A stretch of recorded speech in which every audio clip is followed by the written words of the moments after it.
Iran's capital in Tehran. Early hours today, several explosions that have been heard over Tehran as Iran vows a firm response to the battlefield threats. And pictures that have also been coming in, the conflict which is intensified, and there are concerns over the supply disruptions that has pushed now the global oil and gas prices higher, with sharp increases reported across the UK and Europe as well. And it seems that the situation both in Tehran and as far as Tehran's retaliation has now picked up, where Tehran has now warned of zero restraint if any energy facilities are attacked again. In the meantime, what we are looking at as far as this escalation is concerned, Tehran has also hit back. It has hit targets in Haifa, it has hit targets in Israel, in Ras Laffan, in Qatar, a warning of zero restraint if its energy facilities are attacked again, claiming that they have only used a fraction of their firepower so far. Now, this seems to be, when it comes to the messaging that is now coming in, where even when it comes to the Iranian president had emphasized, Srinjoy, that Iran does not seek war with its neighbors, saying that the country is not pursuing nuclear weapons and noting that the supreme leader has declared them to be religiously forbidden. Well, that seems to be a take that neither the Gulf nations nor the US seems to be buying. Oh, yes. Now, what Iran will do in case their power supplies are hurt, they will hit Israel's infrastructure. They will hit Gulf infrastructure. They already have. You remember the time they hit Bahrain and the time they hit a refinery in Saudi Arabia. Well, that's infrastructure. But now it could be power plants, it could be ports, it could be roads, it could be highways, it could be a lot of things.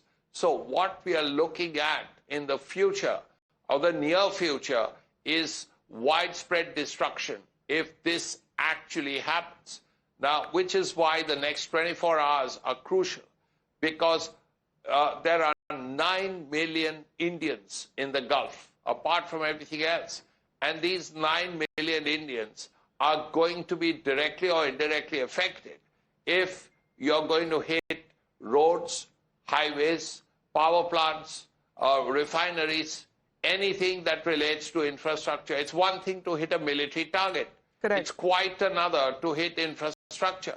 So if you're going to hit a power plant, then let's say a power plant in the UAE, a big power plant, or an oil refinery, which already has happened. Or if you hit, let's say, water-related plants, then what happens is the ordinary people suffer because there's no electricity, there is widespread disruption, the roads have been bombed, the highways have been smashed. So as a result, ordinary people will suffer, and to say the least. Absolutely, because what we have been looking at is the pictures, because Iran has been upping when it comes to its escalation target of even saying that multiple places that are no longer safe, especially when it comes to tourist points, parks and public areas, and in a way suggesting that as far as the US and the allies are concerned, it will be going after them next. Now, what is being said, let's get you another round of breaking update.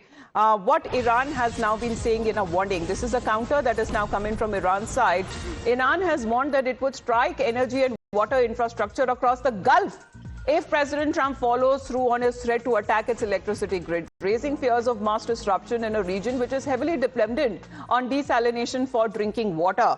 Well, this is the Gulf that we are looking at, Srinjoy. There is a desert all around. And as far as when it comes to hitting energy and oil infrastructure is concerned, once hit, it will take forever, years to rebuild and repair.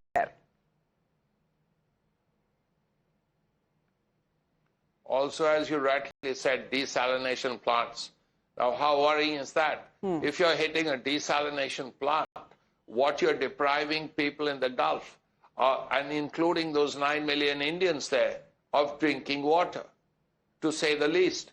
Now, if that happens, it's certainly going to hurt the Gulf countries. Now, that's a concern. That's a serious concern. The same will apply to the American bases there. If you hit the American bases, there's bound to be losses. If you hit the refineries, there are bound to be losses. So as a result, you can see the scale of destruction will go up once military targets apart, the infrastructural targets are hit. So far, the Americans have deliberately chosen not to hit oil facilities. You remember Karg Island. They destroyed the Revolutionary Guards infrastructure, but they didn't hit the oil tanks. They didn't hit the pipelines. But this time, they could well hit the tanks, well hit the pipelines.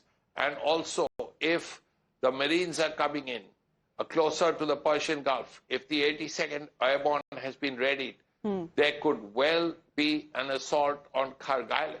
That's an option the Americans have.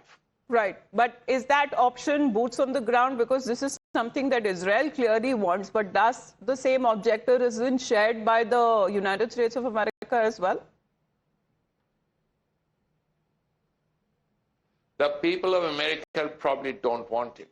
And the Americans haven't ever said that they want boots on the ground. But the Israelis have. And Karg Island, boots on the ground in Karg Island, is very different from boots on the ground in the Iranian mainland.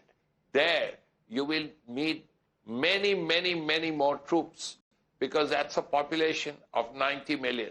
Now, President Trump has talked about the destruction of the Iranian Navy. He's correct. He's talked about the destruction of the Iranian Air Force. Correct. He's talked about the destruction of air defense. He's correct. He's not said anything about the Iranian army.